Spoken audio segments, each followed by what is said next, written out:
Hi, ഇന്നത്തെ വീഡിയോയിലൂടെ കാണിക്കുന്നത് നല്ല അടിപൊളി മട്ടൻ ദം ബിരിയാണിയാണ്. നമ്മുടെ കണ്ണൂർ ഏരിയയിലൊക്കെ ഫോളോ ചെയ്യുന്ന ഒരു മെത്തേഡിലാണ് ഞാൻ ഈ ഒരു മട്ടൻ ബിരിയാണി റെഡിയാക്കി എടുത്തിട്ടുള്ളത്. അപ്പോൾ നമുക്ക് നോക്കാം എങ്ങനെയാണ് ഈ ഒരു അടിപൊളി ടേസ്റ്റി ആയിട്ടുള്ള മട്ടൻ ബിരിയാണി റെഡിയാക്കി എടുക്കാമെന്ന്. ആദ്യം നമുക്ക് ഗരം മസാല റെഡിയാക്കി എടുക്കാം. നമ്മൾ സാധാരണ കറികളിലൊക്കെ ഗരം മസാല ചേർത്ത് കൊടുക്കാറുണ്ട്. അതേപോലെ തന്നെ ഈ ഒരു ഗരം മസാലയും കറികളിലൊക്കെ ചേർത്ത് കൊടുക്കാം. പിന്നെ ഞാൻ ചില സ്നാക്സിൻ്റെ വീഡിയോയിലും ഗരം മസാല ആഡ് ചെയ്തിട്ടുണ്ട്. അതും ഈ ഒരു ഗരം മസാല തന്നെയാണ്. അപ്പോൾ ഞാൻ ഗരം മസാല സാലി കിച്ചണിൽ മുന്നേ അപ്ലോഡ് ചെയ്തിട്ടുണ്ട്. ആ വീഡിയോ ഇപ്പോൾ ഇല്ല, ആ വീഡിയോ അൺലിസ്റ്റഡ് ആണ്. ഈ സെയിം മെത്തേഡ് വെച്ചിട്ട് തന്നെയാണ് ഞാൻ ആ ഗരം മസാലയും റെഡിയാക്കിയിട്ടുള്ളത്. ഞാനിപ്പോൾ എടുത്തിട്ടുള്ളത് ഒരു 2.5 ടേബിൾ സ്പൂണോളം പട്ട എടുത്തിട്ടുണ്ട്. പിന്നെ 1 ടേബിൾ സ്പൂണോളം ഗ്രാമ്പൂ, 1.5 ടേബിൾ സ്പൂണോളം ഏലക്ക, പിന്നെ 2-3 ജാതിപത്രി എടുത്തിട്ടുണ്ട്. ഒരു ഹാഫ് ജാതിക്ക ഒന്ന് ചതച്ചെടുത്തിട്ടുണ്ട്. 2 തക്കോലം.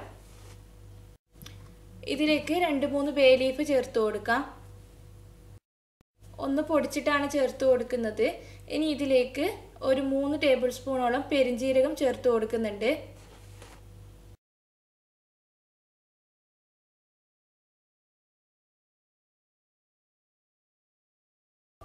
ഒരു 1.5 ടേബിൾ സ്പൂൺ ഷാഹി ജീര ചേർത്ത് കൊടുക്കാം. ഈ ഒരു ഷാഹി ജീരക്ക് ചിലർ സാജീരകം എന്ന് പറയുന്നുണ്ട്. പിന്നെ ഇതിന് ഇംഗ്ലീഷിൽ പറയാം ബ്ലാക്ക് ക്യുമിൻ സീഡ്സ് എന്നാണ്. എൻ്റെ പഴയ വീഡിയോയിൽ കുറച്ച് പേര് ചോദിച്ചിട്ടുണ്ട്, അതുകൊണ്ടാണ് എടുത്ത് പറഞ്ഞിട്ടുള്ളത്. അതാണ് ഈ ഒരു ഷാഹി ജീര. ബിരിയാണി ജീരകം എന്നും പറയാറുണ്ട്. ഇതും കൂടി ചേർത്ത് കൊടുക്കാം. ഇതിൽ ഞാൻ കുരുമുളക് ആഡ് ചെയ്യുന്നില്ല. വേണമെന്നുണ്ടെങ്കിൽ നിങ്ങൾക്ക് 1 ടേബിൾ സ്പൂണോളം ഹോൾ പെപ്പറും ചേർത്ത് കൊടുക്കാം. ഇനി ഇത് നമുക്ക് ഒന്ന് വറുത്തെടുക്കണം. പിന്നെ വറുക്കാൻ വേണ്ടിയിട്ട് ഒരു പാൻ ചൂടാക്കുക. പഴയ പാൻ എടുക്കുന്നതായിരിക്കും ബെറ്റർ.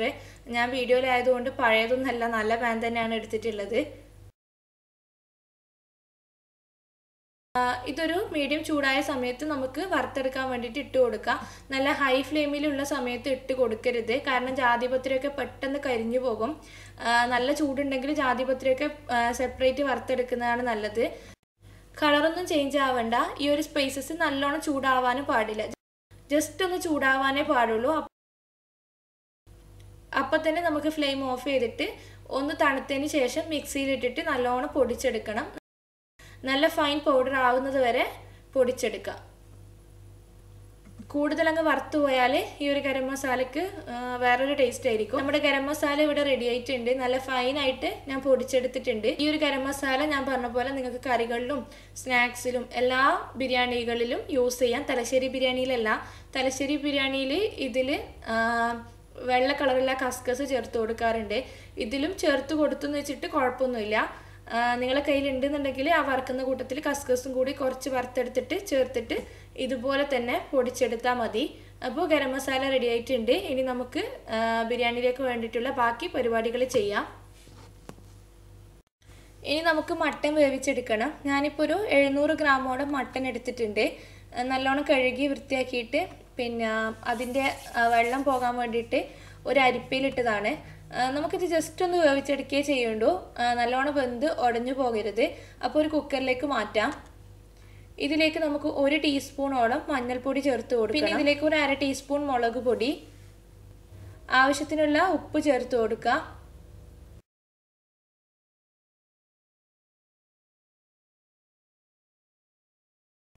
ഒരു 2 പിഞ്ച് മല്ലിപ്പൊടിയും കുറച്ച് കുരുമുളകിൻ്റെ പൊടിയും കൂടി ചേർത്ത് കൊടുക്കുന്നുണ്ട്.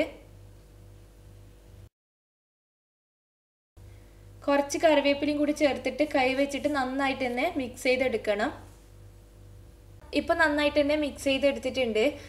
ഇതിലേക്ക് വെള്ളമൊന്നും ചേർക്കേണ്ട ആവശ്യമില്ല. മട്ടൻ കുക്കായി തുടങ്ങുമ്പോൾ അതിൽ നിന്ന് വെള്ളം റിലീസ് ആയിക്കോളും. ടെൻഷൻ ഉണ്ടെന്നുണ്ടെങ്കിൽ ഒരു 1/4 കപ്പ് വെള്ളം ചേർത്ത് കൊടുക്കുക. ഞാനിപ്പോൾ ഒട്ടും വെള്ളം ചേർത്ത് കൊടുക്കുന്നില്ല. സാധാരണ ഈ ഒരു മട്ടൻ കുക്കായി കിട്ടാൻ വേണ്ടിയിട്ട് എനിക്കൊരു 5-6 വിസിൽ അടിക്കേണ്ടി വരാറുണ്ട്. ഞാനിപ്പോൾ ബിരിയാണി ആയതുകൊണ്ട് നമ്മൾ മസാലയിലിട്ടിട്ടും കൂടി കുക്ക് ചെയ്യുന്നുണ്ട്, ദമ്മിലും കുക്ക് ചെയ്യുന്നുണ്ട്. അതുകൊണ്ട് 2 വിസിലേ ഞാനിപ്പം അടുപ്പിക്കുന്നുള്ളൂ. അപ്പോൾ നിങ്ങൾ മട്ടൻ്റെ വേവിനനുസരിച്ചിട്ട് വിസിൽ തീരുമാനിക്കുക. അത്രേ വേവേണ്ടൂ. നമ്മൾ മസാലയിലിട്ടിട്ട് മട്ടൻ കുക്കാക്കി എടുക്കുന്നുണ്ട്. അപ്പോൾ 2 വിസിൽ വരുന്നവരെ ഈ ഒരു മട്ടൻ നമുക്ക് വേവിച്ചെടുക്കാം. മട്ടൻ വേവിക്കാൻ വെച്ചിട്ടുണ്ട്. ഈ സമയത്ത് നമുക്ക് മസാല റെഡിയാക്കി എടുക്കാം. അതിനൊരു പാൻ ചൂടാക്കിയിട്ടുണ്ട്. ഇതിലേക്ക് 1.5 ടേബിൾ സ്പൂണോളം ഓയിൽ ചേർത്ത് കൊടുക്കാം. ഓയിൽ ഒന്ന് ചൂടായി വന്നിട്ടുണ്ട്. ഇതിലേക്ക് ഒരു 4 മീഡിയം സൈസുള്ള സവാള സ്ലൈസ് ചെയ്തെടുത്തത് ചേർത്ത് കൊടുക്കുക. എളുപ്പത്തിൽ വഴറ്റിയെടുക്കാൻ വേണ്ടിയിട്ട് കുറച്ച് ഉപ്പും കൂടി ചേർത്ത് കൊടുക്കുക. എന്നിട്ട് നന്നായിട്ട് തന്നെ ഒന്ന് മിക്സ് ചെയ്തെടുക്കണം. സവാള നല്ല സോഫ്റ്റായി കിട്ടണം. അപ്പോൾ അടച്ച് വെച്ചിട്ട് നമുക്ക് നന്നായിട്ട് തന്നെ കുക്ക് ചെയ്ത് റെഡിയാക്കി എടുക്കണം.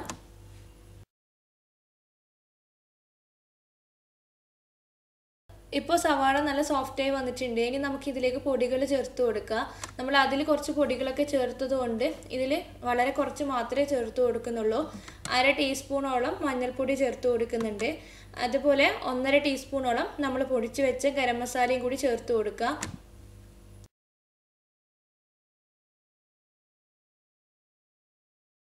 നന്നായിട്ട് തന്നെ ഒന്ന് മിക്സ് ചെയ്തെടുക്കുക. പൊടികളെ ആ ഒരു പച്ചക്കുത്ത് ഇല്ലാതാവുന്നത് വരെ ഒന്ന് വഴറ്റിയെടുക്കണം. ഇപ്പോൾ പൊടികളെ ആ ഒരു പച്ചമണമൊക്കെ പോയിട്ടുണ്ട്. ഇനി ഇതിലേക്ക് നമുക്ക് ഇഞ്ചി വെളുത്തുള്ളി പച്ചമുളക് പേസ്റ്റ് ചേർത്ത് കൊടുക്കണം. ഒരു 3 ടേബിൾ സ്പൂണോളം ഇഞ്ചി വെളുത്തുള്ളി പച്ചമുളക് പേസ്റ്റാണ് ചേർത്ത് കൊടുക്കുന്നത്. ഞാനിപ്പോൾ ഒരു 5-6 പച്ചമുളക് ഇതിലെടുത്തിട്ടുണ്ട്. പച്ചമുളകൊക്കെ നിങ്ങളുടെ എരിവ് പോലെ എടുക്കാം. പിന്നെ ഒരു മീഡിയം സൈസുള്ള 2 ഇഞ്ചിയാണ് എടുത്തിട്ടുള്ളത്. അതുപോലെ ഒരു വലിയ കുടം വെളുത്തുള്ളിയും കൂടി എടുത്തിട്ടുണ്ട്. അപ്പോൾ അതൊക്കെ കൂടിയിട്ട് മിക്സിയിലിട്ടിട്ട് നന്നായിട്ട് അടിച്ചെടുത്തതാണ് ഈ ഒരു 3 ടേബിൾ സ്പൂണോളം ഇഞ്ചി വെളുത്തുള്ളി പച്ചമുളകിൻ്റെ പേസ്റ്റ്. അത് ചേർത്ത് കൊടുക്കുക. ചേർത്തതിന് ശേഷം പച്ചമണം പോകുന്നവരെ നന്നായിട്ട് തന്നെ ഇളക്കി മിക്സ് ചെയ്തെടുക്കണം.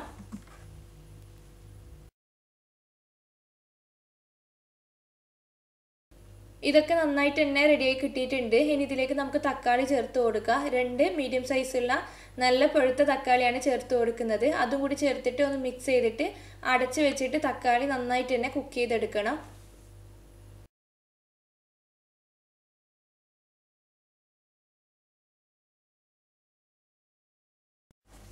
തക്കാളി റെഡി ആയിട്ടുണ്ട്. ഇനി ഇതിലേക്ക് 1 ടേബിൾ സ്പൂണോളം തൈര് ചേർത്ത് കൊടുക്കുക. ഈ ഒരു സമയത്ത് നമ്മുടെ മട്ടൻ്റെ വിസിലൊക്കെ വന്നിട്ട് ഫ്ലെയിം ഓഫ് ചെയ്തിട്ടിട്ടുണ്ട്. അതിൻ്റെ കംപ്ലീറ്റ് പ്രഷർ പോയതിന് ശേഷം നമുക്ക് ഓപ്പൺ ചെയ്യാം. മട്ടൺ നമുക്കിനി ഇതിലേക്ക് ആഡ് ചെയ്യണം. അപ്പോൾ ഇനി കുക്കർ ഒന്ന് ഓപ്പൺ ചെയ്യണം. ആ സമയം നമുക്കിത് ചെറിയ തീയിലങ്ങ് കീപ്പ് ചെയ്യാം. ഇപ്പോൾ കുക്കറിൻ്റെ കംപ്ലീറ്റ് പ്രഷർ പോയിട്ടുണ്ട്. നമുക്കിനി കുക്കർ ഓപ്പൺ ചെയ്യാം. മട്ടൻ 2 വിസിൽ അടുപ്പിച്ചതാണ്, വെന്തിട്ടൊന്നുമില്ല. ഇനി മസാലയിൽ കിടന്നിട്ടാണ് ഇത് കുക്കായി കിട്ടേണ്ടത്. ഇപ്പം മട്ടൻ കുക്കാവുന്ന സമയത്ത് റിലീസായ വെള്ളമാണ്. ഈ വെള്ളം നമുക്ക് വേസ്റ്റ് ആക്കണ്ട. ഇത് നമുക്ക് മസാലയിലേക്ക് ചേർത്തിട്ട് ഒന്ന് വറ്റിച്ചെടുക്കാം. ഇപ്പം മട്ടൻ ചേർക്കണ്ട. മട്ടൻ ചേർത്ത വെള്ളം മാത്രം നമുക്ക് ചേർത്ത് കൊടുക്കാം. നല്ല ഹൈ ഫ്ലെയിമിൽ തന്നെയാണ് നമുക്കിത് വറ്റിച്ചെടുക്കേണ്ടത്. ഇത് വറ്റിച്ചെടുക്കുമ്പോൾ കുറച്ച് കറിവേപ്പിലയും കൂടി ചേർത്ത് കൊടുക്കുന്നുണ്ട്. ഇപ്പോൾ മട്ടൻ്റെ ഗ്രേവിയൊക്കെ ഒരു 1/4 ഭാഗം വറ്റി വന്നിട്ടുണ്ട്. ഇനി ഇതിലേക്ക് നമ്മൾ വേവിച്ച് വെച്ച മട്ടൻ ചേർത്ത് കൊടുക്കുക. എന്നിട്ടൊന്ന് മിക്സ് ചെയ്തെടുക്കണം. ഇനി നമുക്കിത് അടച്ച് വെച്ചിട്ട് ചെറിയ തീയിൽ മട്ടൻ ബാക്കി വേവിച്ചെടുക്കണം. ഒരു 90% മട്ടൻ വെന്തിട്ടുണ്ടാവണം. ഇനി വെള്ളം കൂടി വരികയാണെങ്കിൽ തുറന്ന് വെച്ചിട്ട് വേണം മട്ടൻ വേവിച്ചെടുക്കാൻ വേണ്ടിയിട്ട്. നന്നായിട്ട് വെന്ത് ഉടഞ്ഞു പോകരുത്. അതുകൊണ്ടാണ് ആദ്യം പറഞ്ഞത്. ആദ്യം നമ്മൾ അത്രേ വിസിൽ കൊടുക്കേണ്ട ആവശ്യമുള്ളൂ. ബാക്കി ഈ ഒരു മസാലയിൽ കിടന്നിട്ടാണ് മട്ടൻ കുക്കായി കിട്ടേണ്ടത്. ഈ ഒരു സമയത്ത് നമുക്ക് ബിരിയാണിക്ക് വേണ്ടിയിട്ടുള്ള ബിരിയാണി റൈസ് റെഡിയാക്കി എടുക്കണം. ഞാനിപ്പോൾ ഒരു 4 പേർക്ക് അത്യാവശ്യം നന്നായിട്ട് കഴിക്കാൻ പറ്റുന്ന ഒരു ബിരിയാണിയാണ് റെഡിയാക്കി എടുക്കുന്നത്. നല്ലോണം കഴിക്കുന്ന ആൾക്കാർക്കല്ല, മീഡിയം ലെവലിൽ കഴിക്കുന്ന ഒരു 4 പേർക്ക് ഈ ഒരു ബിരിയാണി സുഖമായിട്ട് കഴിക്കാം. ഈ ഒരു കപ്പിൽ 2.25 കപ്പാണ് ഞാൻ അരി എടുക്കുന്നത്. അരി എടുത്തിട്ടുള്ളത് ജീരകശാല റൈസാണ്, ആ ചെറിയ ബിരിയാണി അരി. ദം ബിരിയാണി വെക്കുമ്പോൾ എപ്പോഴും ഈ ഒരു ബിരിയാണി അരിയാണ് ടേസ്റ്റ് ഉണ്ടാവുക. ബസ്മതി ഉപയോഗിക്കുന്നതുകൊണ്ടും കുഴപ്പമൊന്നുമില്ല. പക്ഷെ ടേസ്റ്റ് ഈ ഒരു 2.25 കപ്പ് നമുക്ക് അരി ഈ ഒരു ബൗളിലേക്ക് ചേർക്കാം. അരി ചേർത്ത് കൊടുത്തിട്ടുണ്ട്. ഇനി നന്നായിട്ട് കഴുകി വെള്ളം വാരാൻ വേണ്ടിയിട്ട് ഒരു സ്ട്രെയിനറിലേക്ക് മാറ്റണം. നെയ്ച്ചോറ് വെക്കുന്നതിന് മുന്നായിട്ട് അതിനുള്ള വെള്ളം നമുക്കൊന്ന് തിളപ്പിച്ചെടുക്കണം. അപ്പോൾ നമ്മൾ 2.25 കപ്പ് അരി എടുത്തത് കൊണ്ട് ഒരു 3.25 കപ്പാണ് വെള്ളം ഞാൻ തിളപ്പിക്കാൻ വെക്കുന്നത്. അതും ഈ സമയത്ത് തന്നെ ഒന്ന് തിളപ്പിച്ചെടുക്കാം. ഇനി നമുക്ക് നെയ്ച്ചോറാണ് റെഡിയാക്കി എടുക്കേണ്ടത്. അതിനു മുന്നായിട്ട് ബിരിയാണിക്ക് വേണ്ടിയിട്ടുള്ള പിസ്ത മീൻസ് ആ ഉള്ളി വറുത്തെടുക്കുന്ന ആ ഒരു പ്രോസസ്സും പിന്നെ അണ്ടിപ്പരിപ്പും മുന്തിരി ഒന്നും വറുത്ത് എടുത്തിട്ടില്ല. അപ്പോൾ അത് റെഡിയാക്കി എടുക്കണം. അതിന് ഞാൻ വേറെ പാനൊന്നും എടുക്കുന്നില്ല. ഈ ഒരു നെയ്ച്ചോറ് റെഡിയാക്കി എടുക്കുന്ന പാനിൽ തന്നെയാണ് ഇതും റെഡിയാക്കി എടുക്കുന്നത്. അപ്പോൾ 2 ടേബിൾ സ്പൂണോളം ഓയിലൊന്ന് ചൂടാക്കി എടുക്കുന്നുണ്ട്. ഓയിൽ അത്യാവശ്യം ചൂടായാൽ മാത്രം ബിസ്തി ഉണ്ടാക്കാനുള്ള ഉള്ളി ഇതിലേക്ക് ചേർത്ത് കൊടുക്കാം. ഒരു മീഡിയം സൈസുള്ള ഉള്ളിയാണ് എടുത്തിട്ടുള്ളത്. വളരെ തിന്നായിട്ടാണ് ഞാൻ സ്ലൈസ് ചെയ്തെടുത്തിട്ടുള്ളത്. അപ്പോൾ അങ്ങനെ ചെയ്യുന്നതായിരിക്കും ബിസ്ത കുറച്ചും കൂടി പെർഫെക്റ്റ് ആയിട്ട് നമുക്ക് കിട്ടുക, നല്ല ക്രിസ്പി ആയിട്ട് കിട്ടുക. അപ്പോൾ ഓയിലേക്ക് ആഡ് ചെയ്ത് കൊടുക്കുക. ഒന്ന് മിക്സ് ചെയ്തിട്ട് ഒരു ഗോൾഡൻ ബ്രൗൺ കളർ ആവുന്ന വരെ നമുക്ക് വറുത്തെടുക്കണം. നല്ലോണം കറുത്ത് പോകണ്ട, റെസ്റ്റ് ചെയ്യുമ്പോൾ കുറച്ചും കൂടി ബ്ലാക്ക് കളർ വരും. ഈ ഒരു കളറായി കിട്ടിയാൽ മതി. നമുക്ക് മനസ്സിലാണ് ഇത് നല്ല ക്രിസ്പി ആയിട്ടുണ്ടെന്ന്. ഇത് നമുക്ക് എണ്ണയിൽ നിന്ന് മാറ്റാം. എണ്ണയിൽ നിന്ന് മാറ്റുന്ന സമയത്ത് ഒന്ന് ഫ്ലെയിം ഓഫ് ചെയ്യുന്നത് നല്ലതാണ്. തീ നല്ല കൂടുതലാണെങ്കിൽ ബാക്കിയുള്ളത് കരിഞ്ഞു പിടിക്കും. അപ്പോൾ നമ്മുടെ നെയ്ച്ചോറിൻ്റെ ടേസ്റ്റ് ആകെ മാറിപ്പോവും. ഈ ഓയിലിൽ തന്നെയാണ് നമ്മൾ നെയ്ച്ചോറും റെഡിയാക്കി എടുക്കുന്നത്. അപ്പോൾ ഫ്ലെയിം ഓഫ് ചെയ്തതിന് ശേഷമാണ് ബാക്കി ഞാൻ ഇതിൽ നിന്ന് മാറ്റുന്നത്. ഇതിലേക്ക് കുറച്ച് കാഷ്നട്ടും കിസ്മിസും കൂടി ചേർത്തിട്ട് വറുത്തെടുക്കുന്നുണ്ട്. പിന്നെ ഞാനിത് ചേർത്ത് കൊടുക്കുമ്പോൾ രണ്ടും ഒന്നിച്ചങ്ങ് ഇട്ടുപോയി. കാഷ്നട്ട് കുറച്ച് വറവുള്ളതാണ്, പെട്ടെന്ന് കിസ്മിസ് റെഡിയായി കിട്ടും. പക്ഷെ കാഷ്നട്ട് ആയി കിട്ടാൻ വേണ്ടിയിട്ട് കുറച്ച് സമയം എടുക്കും. അപ്പോൾ ഞാൻ ആദ്യം കിസ്മിസ് ഈ ഓയിലിൽ നിന്ന് മാറ്റിയതിന് ശേഷം കാഷ്നട്ട് കുറച്ച് സമയം വറുത്തെടുക്കുന്നുണ്ട്. കാഷ്നട്ട് മാറ്റിയതിന് ശേഷം ഇതിലേക്ക് ഒരു 1.5 ടേബിൾ സ്പൂണോളം നെയ്യ് ചേർത്ത് കൊടുത്തിട്ടുണ്ട്. പിന്നെ നമ്മൾ നേരത്തെ കഴുകി മാറ്റി വെച്ച അരിയാണ് ചേർത്ത് കൊടുക്കുന്നത്. ഒരു മീഡിയം തീയിൽ ഒരു 5-6 സെക്കൻഡ് ഈ അരി നമുക്കൊന്ന് വറുത്തെടുക്കണം. അരി ഒന്ന് വഴന്നു വന്നിട്ടുണ്ട്. ഇനി ഇതിലേക്ക് നമ്മൾ നേരത്തെ തിളപ്പിക്കാൻ വെച്ച ആ വെള്ളം അങ്ങ് ചേർത്ത് കൊടുക്കുക. ആ ബിസ്തി ഉണ്ടാക്കുന്ന സമയത്ത് നിങ്ങൾ ഒരുപാട് ഓയിൽ ഒഴിച്ചിട്ടുണ്ടെന്നുണ്ടെങ്കിൽ അതിൽ തന്നെ നെയ്യ് ഒഴിച്ചിട്ട് അരി ഇടരുത്. ഓയിൽ കുറച്ച് മാറ്റി വെക്കണം. അത് വേണമെങ്കിൽ നമ്മൾ ദം ചെയ്യുമ്പോൾ കുറച്ച് ഒഴിക്കുന്നുണ്ട്. അപ്പോൾ അതിനായിട്ട് മാറ്റി വെച്ചാൽ മതി. ഇപ്പം അധികം ഓയിൽ ഇല്ലാത്തത് കൊണ്ടാണ് ഞാൻ അതിൽ തന്നെ നെയ്യ് ഒഴിച്ചിട്ട് അരി ഇട്ടത്. ഇനി ഇതിലേക്ക് സ്പൈസസ് ആഡ് ചെയ്യണം. സ്പൈസസ് ഞാൻ ആ എണ്ണയിലിട്ടിട്ട് പൊട്ടിച്ചിട്ടില്ല, വെള്ളത്തിലാണ് ആഡ് ചെയ്ത് കൊടുക്കുന്നത്. 2 ഏലക്ക ചേർത്ത് കൊടുത്തിട്ടുണ്ട്. പിന്നെ ഒരു ചെറിയ കഷ്ണം പട്ട, അതുപോലെ 2 ഗ്രാമ്പൂ, കുറച്ച് കറിവേപ്പില, ഒരു 1/4 ടീസ്പൂണോളം ഷാഹി ജീരകം, അതായത് നേരത്തെ പറഞ്ഞ ബിരിയാണി ജീരകം, ഒരു നുള്ള് പെരുംജീരകം ചേർത്ത് കൊടുക്കുന്നുണ്ട്. അതുപോലെ ഒരു ചെറിയ ബേ ലീഫ് ഒന്ന് മുറിച്ചിട്ട് അങ്ങ് ചേർത്ത് കൊടുക്കുന്നുണ്ട്. പിന്നെ സ്പൈസസ് ഒന്നും ഇഷ്ടപ്പെടാത്ത ഒരുപാട് ആൾക്കാരുണ്ട്. അപ്പോൾ സ്പൈസസ് ചേർക്കണമെന്നില്ല. കുറവാ വേണ്ടെങ്കിൽ ഈ ഒരു അളവ് കുറച്ചിട്ട് വേണമെങ്കിൽ നിങ്ങൾക്ക് ചേർത്ത് കൊടുക്കാം. പിന്നെ ആവശ്യത്തിനുള്ള ഉപ്പ് ചേർത്ത് കൊടുക്കുക. മസാലയിൽ ഉപ്പ് അധികമായി പോയെങ്കിൽ നെയ്ച്ചോറിൽ ഉപ്പ് കുറച്ച് ചേർത്ത് കൊടുക്കണം. അപ്പോൾ ആവശ്യത്തിനുള്ള ഉപ്പ് ചേർത്ത് കൊടുത്തിട്ടുണ്ട്. അതുപോലെ ഒന്ന് മിക്സ് ചെയ്തതിന് ശേഷം ഒരു അരമുറി നാരങ്ങയുടെ ജ്യൂസ് പിഴിഞ്ഞ് ചേർത്ത് കൊടുക്കുന്നുണ്ട്. ഒന്ന് മിക്സ് ചെയ്തിട്ട് നമുക്ക് അടച്ച് വെച്ചിട്ട് കുക്ക് ചെയ്യാം. കംപ്ലീറ്റ് കുക്കാക്കി എടുക്കുന്നില്ല. ഇതിൽ ഞാൻ കുറച്ച് ക്യാരറ്റ് ചേർത്ത് കൊടുക്കുന്നുണ്ട്. ക്യാരറ്റ് ഒരു 1/4 ഭാഗം, ഒരു ക്യാരറ്റിൻ്റെ ഒരു 1/4 ഭാഗം ചെറുതായിട്ട് നൈസായിട്ട് ഗ്രേറ്റ് ചെയ്തിട്ടാണ് ചേർത്ത് കൊടുക്കുന്നത്. ചിലർ ക്യാരറ്റ് ചെറുതായിട്ട് കട്ട് ചെയ്ത് ചേർത്ത് കൊടുക്കാറുണ്ട്. തിന്നായിട്ട് ഗ്രേറ്റ് ചെയ്തത് കൊണ്ടാണ് ഒന്നങ്ങ് കുക്കായതിന് ശേഷം ചേർത്ത് കൊടുക്കുന്നത്. അപ്പോൾ കുറച്ച് വലിയ പീസായിട്ട് കട്ട് ചെയ്തിട്ടുണ്ടെങ്കിൽ ആദ്യം തന്നെ അടച്ചു വെക്കുന്ന സമയത്ത് നിങ്ങൾക്ക് ചേർത്ത് കൊടുക്കാം. ചേർത്ത് കൊടുത്തിട്ടില്ലെങ്കിലും കുഴപ്പമൊന്നുമില്ല. ഇനി മിക്സ് ചെയ്തിട്ട് ഒന്ന് അടച്ചു വെച്ചിട്ട് മീഡിയം ടു ലോ ഫ്ലെയിമിൽ നമുക്ക് നെയ്ച്ചോറ് വേവിച്ചെടുക്കണം. ഈ സമയം മട്ടൻ ചെറിയ തീയിൽ വേവുന്നുണ്ടായിരുന്നു. ഇപ്പോൾ അത്യാവശ്യം നന്നായിട്ട് വേവായിട്ടുണ്ട്. അപ്പോൾ ഉപ്പ് നോക്കിയിട്ട് ഉപ്പ് ആഡ് ചെയ്യണം. ഉപ്പ് നമ്മൾ സവാള വഴറ്റുന്ന സമയത്തും ഇട്ടിട്ടുണ്ട്, മട്ടൻ വേവിച്ചെടുക്കുന്ന സമയത്തും ഇട്ടിട്ടുണ്ട്. അപ്പോൾ ടേസ്റ്റ് നോക്കിയിട്ട് ഉപ്പ് വേണമെങ്കിൽ ആഡ് ചെയ്യാം. ഈ സമയത്ത് നമുക്കിതിലേക്ക് കുറച്ച് മല്ലിയിലയും പുതിനയിലയും ചേർത്ത് കൊടുക്കാം. ഒരു ചെറിയ കൈപ്പിടി പുതിനയിലും പിന്നെ ഒരു കൈ നിറച്ച് മല്ലിയിലയും ചേർത്ത് കൊടുക്കുന്നുണ്ട്. പിന്നെ നമ്മൾ നേരത്തെ വറുത്ത് വെച്ച സവാള ചേർത്ത് കൊടുക്കാം. കുറച്ച് ചേർത്ത് കൊടുത്താൽ മതി. ഒരു 1/4 ഭാഗം ഇതിലേക്ക് ചേർത്ത് കൊടുത്ത് നന്നായിട്ട് മിക്സ് ചെയ്തതിന് ശേഷം നമുക്ക് മസാല ഫ്ലെയിം ഓഫ് ചെയ്തിടാം. നമ്മുടെ മസാല ഇവിടെ റെഡി ആയിട്ടുണ്ട്. നിങ്ങൾ മട്ടൻ്റെ വേവൊക്കെ നോക്കിയിട്ട് വേണം ഫ്ലെയിം ഓഫ് ചെയ്തിടാൻ വേണ്ടിയിട്ട്. മട്ടൻ ഒരു 90% വെന്തിട്ടുണ്ടാവണം. ഇപ്പോൾ നമ്മുടെ നെയ്ച്ചോറ് അത്യാവശ്യം നന്നായിട്ട് വെള്ളം വറ്റി വന്നിട്ടുണ്ട്. ഇനി ഇത് ഒന്ന് അട്ടിയിട്ട് കൊടുക്കണം. അതായത് താഴെ നിന്ന് എടുത്തിട്ട് ഒന്ന് മുകളിലേക്ക് ഇട്ട് കൊടുക്കുക. എന്നിട്ട് വേവൊക്കെ ഒന്ന് നോക്കണം. എന്നിട്ട് ഇതുപോലെ മുകൾ ഭാഗം ഒന്ന് ലെവലാക്കി ഇട്ടിട്ട് ചെറിയ തീയിൽ ഒന്ന് തുറന്ന് വെച്ച് കൊടുക്കാം. അപ്പോഴേക്കും നമ്മുടെ നെയ്ച്ചോറ് റെഡി ആയിട്ടുണ്ടാവും. വെള്ളം കംപ്ലീറ്റ് വറ്റിയിട്ട് ഒരു 90% ചോറ് റെഡി ആയിട്ടുണ്ട്. നമ്മുടെ നെയ്ച്ചോറ് റെഡി ആയിട്ടുണ്ട്. അപ്പോൾ നമുക്ക് ഫ്ലെയിം ഓഫ് ചെയ്യാം. നമ്മുടെ നെയ്ച്ചോറ് ഇവിടെ റെഡി ആയിട്ടുണ്ട്. ഇനി നമുക്ക് ദം ചെയ്യാൻ വേണ്ടിയിട്ട് ലെയർ ചെയ്യണം. മുകളിൽ നിന്ന് പതുക്കെ ഇങ്ങനെ ഒന്ന് അനക്കിയതിന് ശേഷം കംപ്ലീറ്റ് ചോറ് നമുക്ക് ഈ ഒരു പാത്രത്തിൽ നിന്ന് മാറ്റണം. കംപ്ലീറ്റ് ചോറ് മാറ്റിയിട്ടുണ്ട്. ഇതിൻ്റെ താഴത്തെ ലെയർ നമുക്ക് കംപ്ലീറ്റ് മസാല ഇട്ട് കൊടുക്കണം.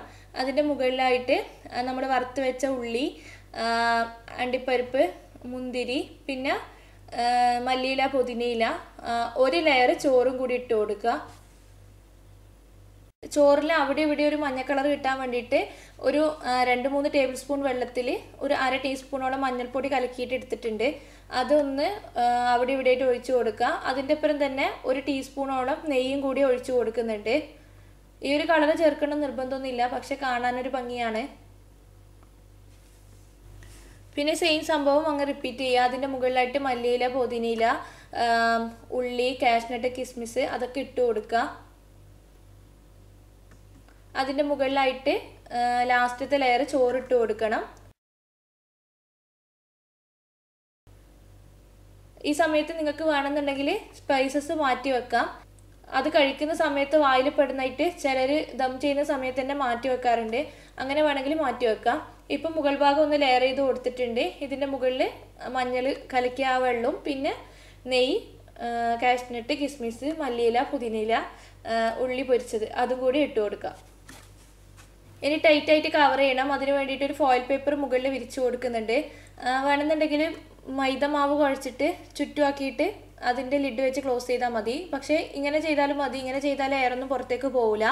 എന്നിട്ട് അതിൻ്റെ ലിഡിനെ വെച്ചിട്ട് ക്ലോസ് ചെയ്യുക. എന്നിട്ട് 15 മിനിറ്റ് ചെറിയ തീയിൽ വെച്ചിട്ട് നമുക്ക് ദം ചെയ്തെടുക്കണം. ചെറിയ തീയിൽ 15 മിനിറ്റാണ് വെക്കുന്നത്. 15 മിനിറ്റ് കഴിഞ്ഞതിന് ശേഷം സമയമുണ്ടെങ്കിൽ ഒരു അരമണിക്കൂർ ചൂടാറാൻ വേണ്ടി വെക്കണം.